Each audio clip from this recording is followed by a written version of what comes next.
Oh my Thunder God, it's been a crazy week.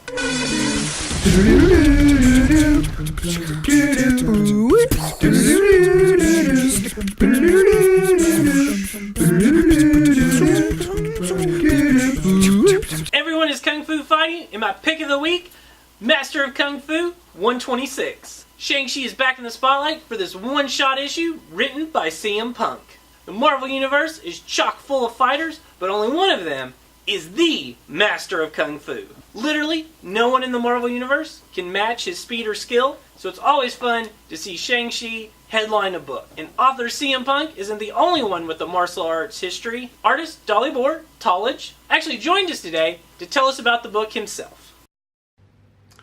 Hello guys, my name is Dalibor Talij. I'm the artist on Shang-Chi, the book that's supposed to come out, written by CM Punk. And I'm waving at you from my studio in Croatia, capital Zagreb, where I live. I'm from Croatia. So you see my studio is empty. That means it's quite early in the morning, but being a father of two, early in the morning is, let's say, a regular for me. What's there to say? I love Shang-Chi. I grew up on Shang-Chi. I'm old enough to remember when he originally came out. Of course, I love Bruce Lee, after whom Shang-Chi was loosely based. It was the 70s, the era of Enter the Dragon, and Kung Fu was everywhere, or as you say, Kung Fu. So it was a given, so Shang-Chi naturally was born. I love Kung Fu, I love Bruce Lee, and I grew up on Shang-Chi, and being a comic book artist is a great pleasure, and being able to draw Shang-Chi is even greater. It's a dream come true.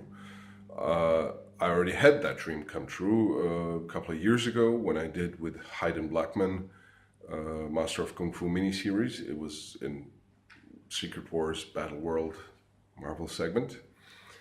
I myself used to practice Kung Fu for several years, and then I became a father, and then things got complicated. I got lazy, and so this that you see here is more like, well, a souvenir than really a practicing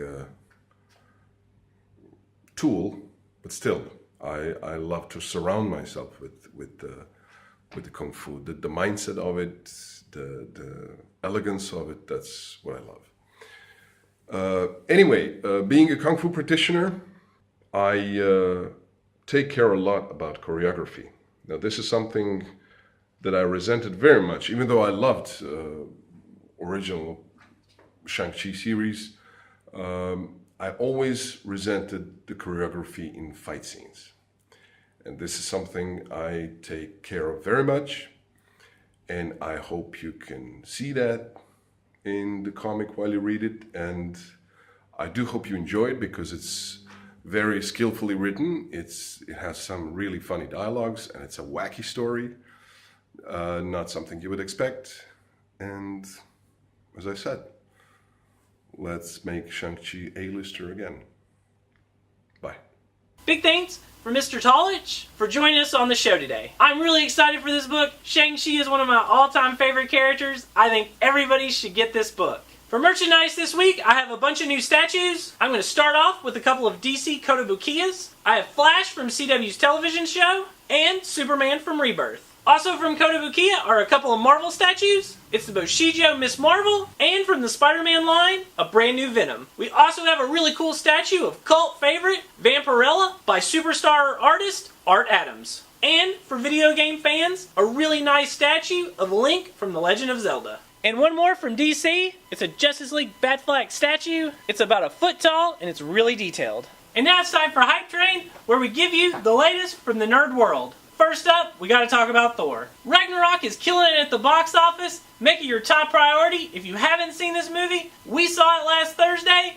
It's awesome. We made Thor our character of the month. We've got a rack full of trade paperbacks. That means 20% off all things Thor. Obviously, Planet Hulk had some pretty clear influences on the film as well. If you've never read that story, it's a lot of fun. We have that trade paperback as well. The last thing I have to talk about with the movie is just how cool it was to see so much of Jack Kirby's art make it onto the screen. We've been talking a lot about Jack Kirby because of his 100th year birthday this year. Comics would have never been what they are without him today. And it's awesome to see his classic artwork come to life. Breaking news today, Brian Michael Bendis has left Marvel Comics. He's joining DC. Who knows what this means? Let us know what characters you would be most excited to see him work on. The other big news from over the weekend that you've probably already heard, the store has been sold, but don't worry, it's business as usual at Collectibles Etc. Our new owner is no stranger to Lexington. It's the same owners as the Lexington Comic and Toy Convention, as well as the Inner Geek in Ashland, Kentucky.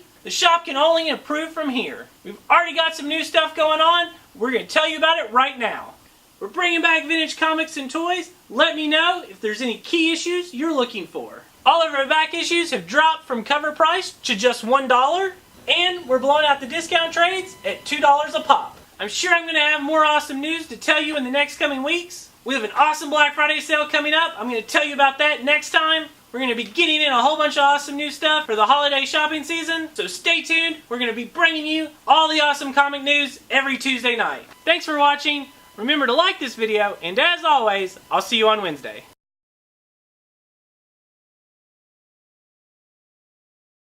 Tallich. Tallich. Just say it a couple times. Tallich. Tallich. Tallich. Tallich. Tallich. Tallich. Tallich. You got it. Okay. Big thanks for Mr. Talrich. Talrich. You keep putting an R in it.